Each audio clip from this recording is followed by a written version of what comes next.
What is good, Tesla family? It's Ray J back with another video, and in this one I'm going to be talking about the one and only Tesla stock and what you should be looking out for the future. I'm also going to break down what's going on with the overall market and how this may affect Tesla moving forward, why it's very likely that the market's going to make an attempt to bounce tomorrow, and what the news, data, and technicals are telling us about both Tesla and the overall market. But before I break anything down about this, before I talk about why a bounce is very possible for tomorrow, I do have to mention a couple of things before starting. Firstly, I'm not a financial planner. Make sure you take none of this as financial advice whatsoever. And also, if you guys can, please smash the like button if you want to see more videos like this. It not only benefits me, it benefits the entire community as a whole. And the last thing is, if you guys can, please check out the Moomoo link down below and in the description. If you sign up for Moomoo, the link down below, and deposit $100 into the account, you're guaranteed up to 5 free stocks, each worth up to $2,000. And the best part is, any could be a free Tesla share. The offer ends in just 9 days. Check it out before they run out. With that out of the way, let's get on with the video. So why do I believe the market might see a bounce tomorrow? Isn't this going to depend heavily on Apple's earnings? The answer is yes, it most definitely will. But looking at the charts, looking at what the data is telling us, I find it very likely that the market's going to make an attempt to try to push up tomorrow, and I think this could positively affect Tesla. I'm going to break down exactly why, but first let me talk about some data. Tomorrow we have some very, very important information coming out for Friday, which is right here. We have non-farm payrolls. The unemployment rate is coming out, which is very important, and then also the cars data involving car prices. It's all going to be very, very important alongside the labor force participation rate. Make sure you're ready for this all before the market opens. And then for today, we have Apple's earnings in just a couple of hours from the time I'm recording this.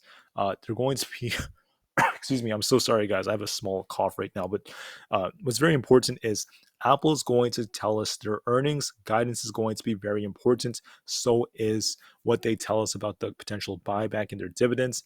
That is going to be huge. The reaction is going to come tomorrow. If Apple misses on earnings and they do horrible, the market could see a big rug pull tomorrow. But if Apple does very well, we're going to likely see the market start to squeeze.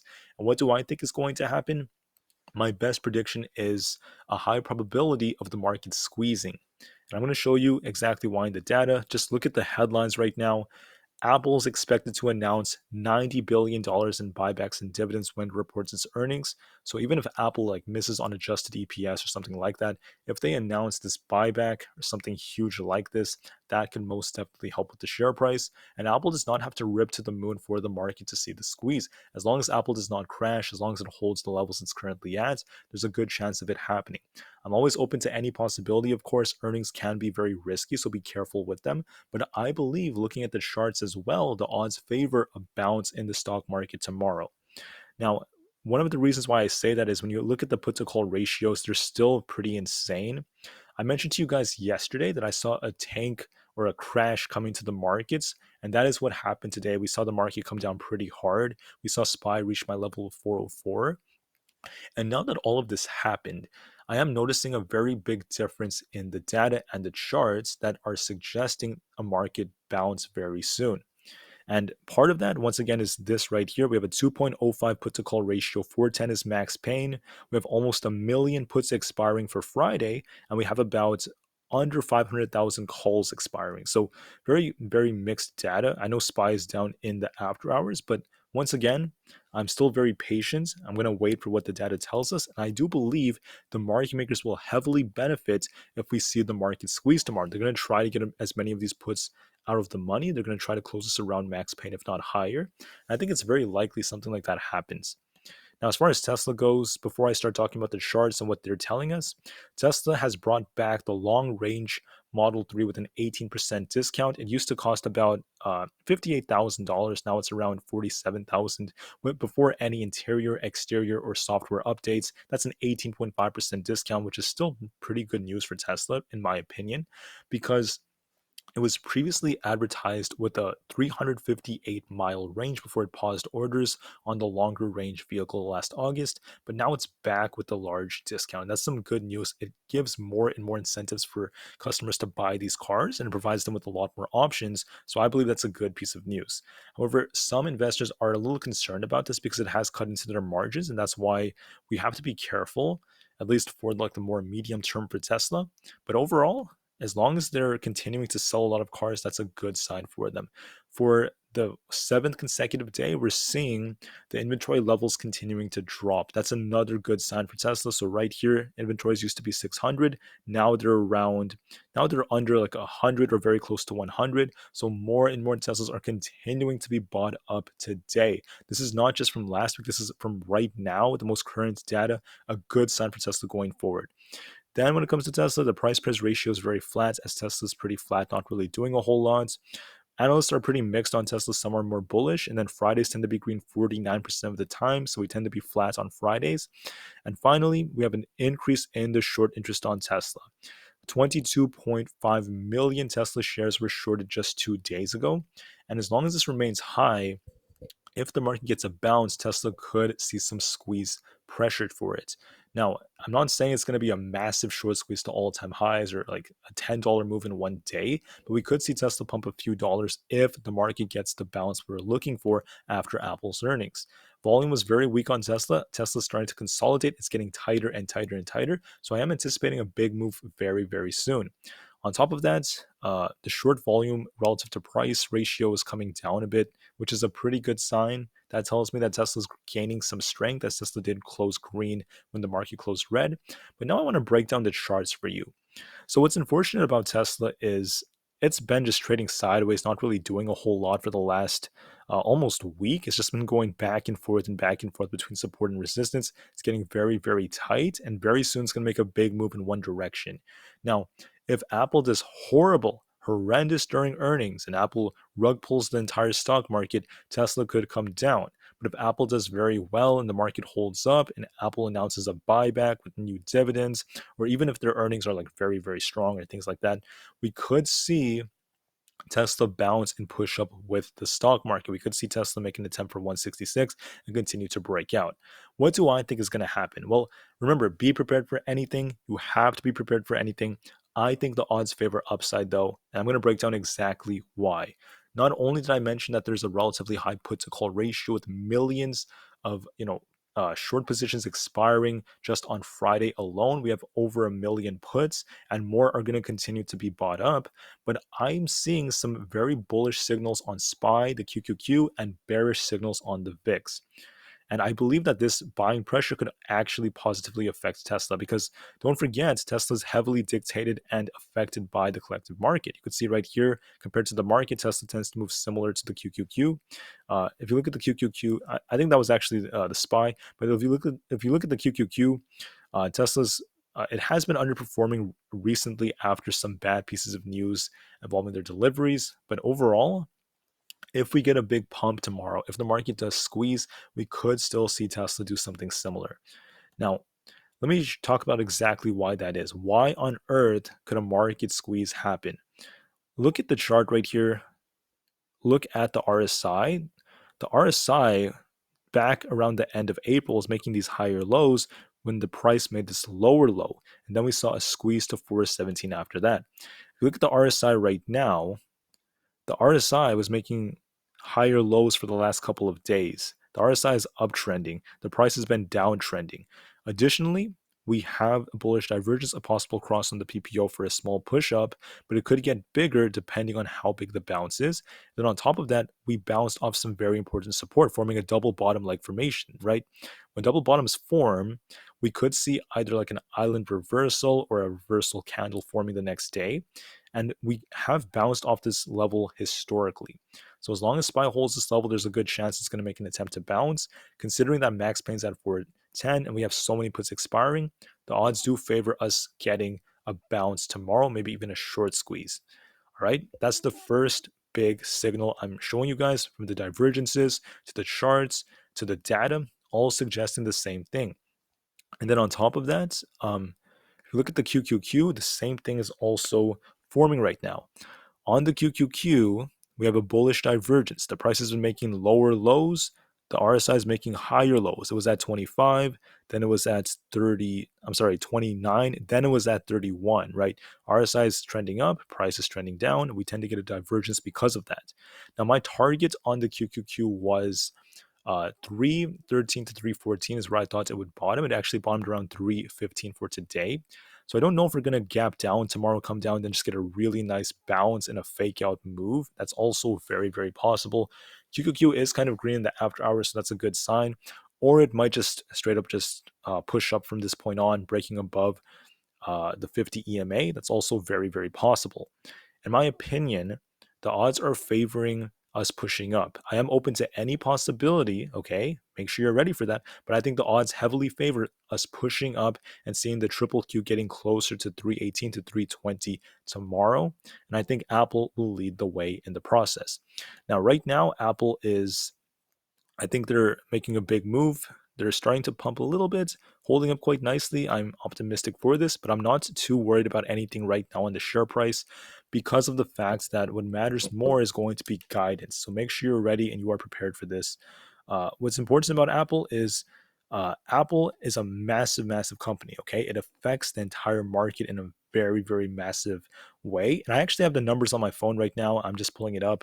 They just came out. They beat on revenue. They beat on EPS, which is good so far. But we have to wait for guidance or any announcements about a buyback. That could change everything. So let's just be patient on Apple. For now, it's looking good. If Apple does continue to squeeze, that's going to be bullish news for the stock market. Now, here's another thing that's bullish for the markets. The VIX has been up like crazy. When the VIX pumps too much in such a little amount of time, we tend to see an opposite reaction. When the VIX is up about 10% or close to 10%, we tend to see the VIX cool off the next day. Apple so far, at the time I'm recording this, has good earnings so far. That tells me we might see the VIX come down also because of the technicals. When you look at the VIX, the RSI was at 73 just a couple of days ago. Then the RSI hit 70 today. Why does this matter? The RSI is trending down. The price is trending up, forming a bearish divergence, right? This tells me that the VIX is most likely going to end up coming down to fill this gap at 18.5, if not a little bit lower than that. What does this have to do with anything? Why? Because of the fact that the market might pump. Why might the market pump? Apple may actually help the market. So far, it's pumping. It's now up almost 2%, continuing to go. Uh, I'm not too sure about whether or not this will last, but I think the odds favor it will. I'm still very patient. You have to be very patient during these earnings reports. You have to wait for guidance, the earnings call, and other things like that. If they announce a buyback, they could fly even higher. It's going to be beautiful. But anyways, now I want to transition to talking more about the charts and Tesla. Once again, for SPY, just remember, SPY is now green in the after hours, pumping with Apple. See how impactful Apple was, right? Apple's starting to pump. Look at SPY; it's already green. That's how powerful Apple is.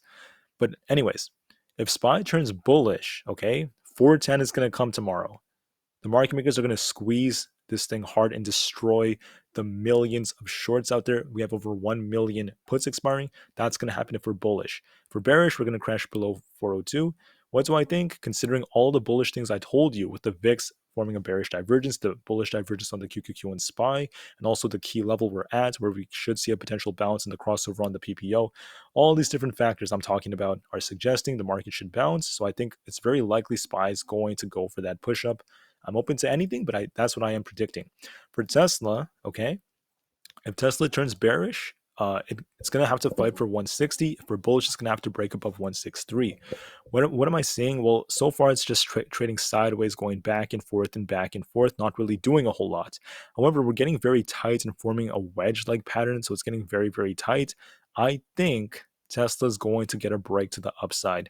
I think Tesla's going to open up very flat and slowly, then get a push up to 163. If it breaks to 166 is going to come.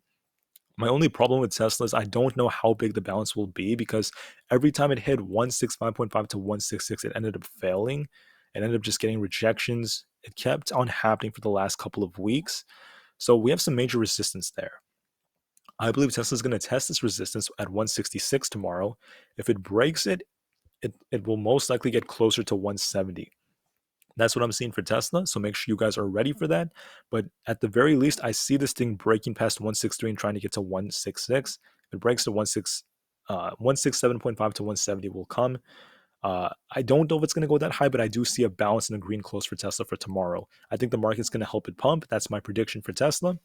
For Coinbase, it's up 7%. I told you guys this thing might bounce. I actually said this 2 days ago. We might see this thing bounce off earnings. It's bouncing so far. I think it had pretty good earnings.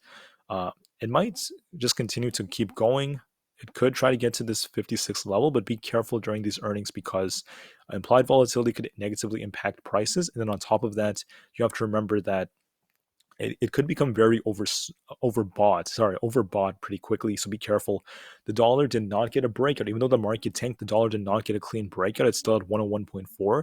That tells me that there's some potential for the market to bounce. For Neo, it's a little bit down, and I was anticipating this. I told you all that Neo needs to cool off a bit earlier.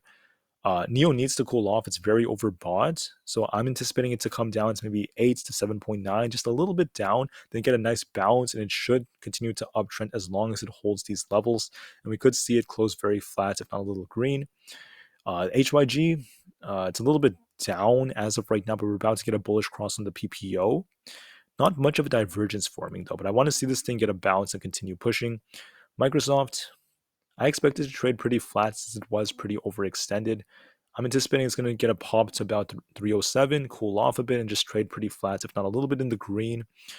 QQQ, I'm anticipating this thing to push up. If Apple continues to rip, this thing is going to push up for that 200, not the 200, the 250 EMAs. So make its way up to 318. Break that, then we're going to be back in the 320s. I see that as being very likely. Amazon, holding up nicely. It's very flat right now. For bearish, it could come down to 103. For bullish, 105.37 could come all the way up to 106. What do I think Amazon's going to do? Trade sideways and maybe push up. I'm going to be eyeing 106 on Amazon. Could go a little higher than that. Nvidia may bounce with the market too. It just hit 275. That was one of my targets. I told you guys it might hit 270 to 275, but 270 flat would be my bounce area. It actually came down to 272. For Nvidia, I think this thing has the potential to try to get a rebound, retest the 50 EMA. We might see this thing trade not as strongly with the market since it's starting to consolidate, so it may trade a little sideways and try to make its way up to about 278 to 280. Apple's up 1.16% as of right now, holding up okay so far. Let's just hope Apple continues to hold up. We'll see what Apple does. Just waiting for the conference call. AMD is up. Obviously, it got the bounce we were talking about. AMD, if it wants to keep going, it has the potential to try to get back to 90. And I did see a lot of buy orders from lots of the sweeps, so lots of call sweeps on AMD. Could keep going. For Meta, this thing might bounce tomorrow as well and try to make its way back to about 235 to 237. For now, it's holding up nicely. Didn't really tank too hard, and it still is pretty much up there compared to where it was before. So it's still holding these levels nicely. I would be patient with it for now. The 10-year Treasury yield surprisingly traded with the market. It's about to get a crossover, but it doesn't seem to be impacting us as much. So anyways, guys, those are my predictions. I thank you all so much for listening. For tomorrow, as long as Apple holds up, I think the odds greatly favor upside. I'm open to any possibility, of course, because as a trader, you have to be prepared for anything. But I think the odds favor greatly for upside for tomorrow, a short squeeze, right? I think Tesla will bounce with it as well. And we could see Tesla make its way back up to about 163 should be tested, and we should get closer to 166, hopefully. If we do hit that, I'm not sure if we're going to break it. If we do break it, we could see 167.5 then 170. And I think it could try to do that. I'm just not sure it's going to go that high, but I do see it testing 166. All right, that's what I see for Tesla. Don't forget I have some merch for you guys if you're interested in buying anything. And with that said, don't forget about the Moomoo link. The offer ends very, very soon. Thank you all so much for listening. The market to the moon as the long term is still incredibly bright. And peace out.